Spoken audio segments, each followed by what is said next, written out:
வணக்கம் நண்பர்களே. கல்கி அவதரிக்கப் போவது எப்போது தெரியுமா?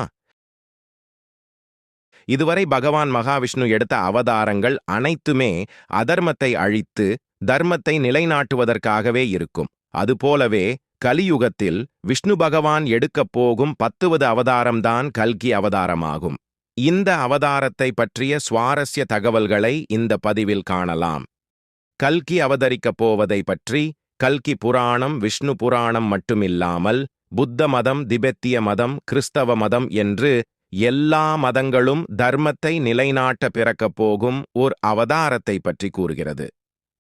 முதலில் கங்கை, யமுனை, சரஸ்வதி போன்ற வற்றாத ஜீவநதிகள் வற்றிப் போகும். இமயமலையில் உள்ள பனிப்பாறைகள் உருகத் தொடங்கும். பூமி வெப்பமயமாகும். புது நோய்கள் மனிதனை தாக்கும். மனிதனின் ஆயுட்காலம் 30 வயதுகளிலேயே முடிந்துவிடும். சுயநலம், சோம்பேறித்தனம், மூர்க்கத்தனம் மனிதர்களிடையே மேலோங்கி காணப்படும். இப்படிப்பட்டவர்களை ஆட்சி புரியும் மன்னர்கள் மக்களை சுரண்டுபவர்களாக இருப்பார்கள். அவர்களையே ஆட்சி புரிபவர்களாக வணிகர்கள் இருப்பார்கள் என்று கணிக்கப்பட்டிருக்கிறது. வானத்தில் நட்சத்திரங்கள் பிரகாசத்தை இழக்க ஆரம்பிக்கும்.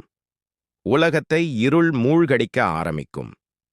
நிலவும் சூரியனும் கண்களுக்கு ஒரே நேரத்தில் தெரியும். அதிலும் நிலவு சிவப்பு நிறத்தில் கொழுந்துவிட்டு எரியும். அப்போது முக்கடல் சங்கமிக்கும் இடத்திலே கல்கி அவதாரம் பிறக்கும் என்று கணிக்கப்பட்டிருக்கிறது. முக்கடல் சங்கமமாகும் இடம் தென்னிந்தியாவாகும். சாம்பலா என்னும் இடத்தில் தன் கல்கி அவதாரம் பிறக்கப் போகிறது என்று கூறப்படுகிறது.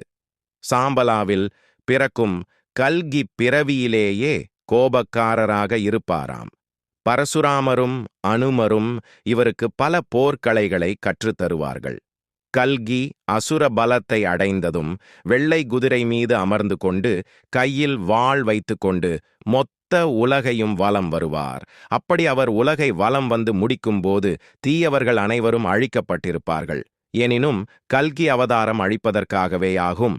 கலியுகத்தை முடிவுக்கு கொண்டு வந்து சத்திய யுகம் தொடங்கப்படும். மறுபடியும் அனைத்தும் பூஜ்ஜியத்திலிருந்து தொடங்கும். புராணங்கள் படி கலியுகம் முடிவு பெறுவதற்கு இன்னும் 4,26,000 வருடங்கள் இருக்கின்றது. பல நூற்றாண்டுகளுக்கு முன்பு எழுதப்பட்ட இந்த கணிப்பில் பாதி எப்போதோ நடந்து முடிந்துவிட்டது.